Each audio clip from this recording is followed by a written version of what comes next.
Alam nyo, kahit galit na galit kayo kay Duterte, ito lang masasabi ko. Hindi kawala ng mga Duterte ang Luzon. Kahit si Duterte ay zero sa Luzon, at sabihin natin hindi kayo bubuto mga Tagalog. Kasi alam ko mga Tagalog kasi kayo eh.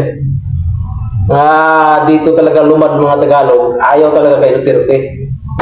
Gusto nyo kayo ang mamumuno palagi sa nasyonal, puro Tagalog. Pero lahat ng mga nagiging presidente ng mga Tagalog na Tagaluzon, puro mga ganid at magnanakaw at mga lagkwinta at inutil na presidente. Period. Si Duterte lang ang nagiging presidente na tumahimik ang Pilipinas. Wala kaming pakialam kung dinala niyo sa dahig. Bakit? Hindi siya tumakas sa kanyang serbisyo. Hindi siya tumakas sa lahat ng mga aligasyon. Aligasyon daw na meron daw siyang nasagasaan, napatay, o mga paratang ng mga ejiki ng mga krimen-krimen. Pakialam kung mamamatay tao siya. Bakit?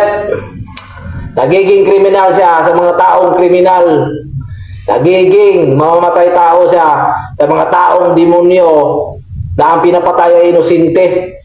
Kung gano'n na lang, mas pipiliin ko pa ang presidenteng kriminal at mamamatay tao. Kung ang pinapatay niya ay mga kriminal na pumapatay ng mga inosenteng walang kalaban-laban, nang-hold up ng mga mahihirap na pampatas ng tatrabaho, harangin sa labas ng kanto, sasaksakin, papatayin, tapos kukunin ng pera na galing sa dugot pawis na maghapong nagtrabaho, hold upin lang ng mga demonyo.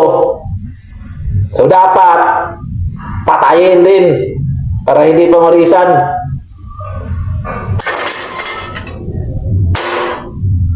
Saan natin? Ikukulong, may human rights. Sino mo papakain? Mismo ang taong bayan ang papakain, magbigay kalta sa tax para ipakain sa mga kriminal. Ikaw pa ang pinatayan, ikaw pang namatayan, ikaw pang nagiging biktima, ikaw pa ngayon ang magbabayad para sa pagkain niya habang buhay.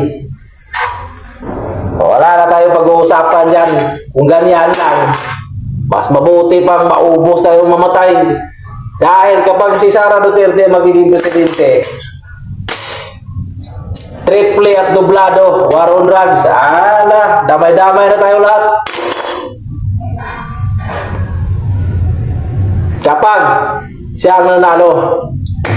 Kaya, pagigihan nyo ngayon mga kongresmang, mga ugo, lahat ng administrasyon ngayon ni BBM, kung gusto nyo matanggal si VP Sara, ubusin nyo ang pera ng kamambayan, ibayad nyo kung sinong mga taong gagawin niyo yung mga witness na talagang witness na masasabi ng mga tao na yan ay santo.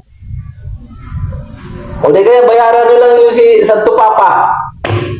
Ipadala nyo sa Pilipinas, gawin yung witness para maniwala ang mga tao sa buong Pilipinas. Isyo ngayon.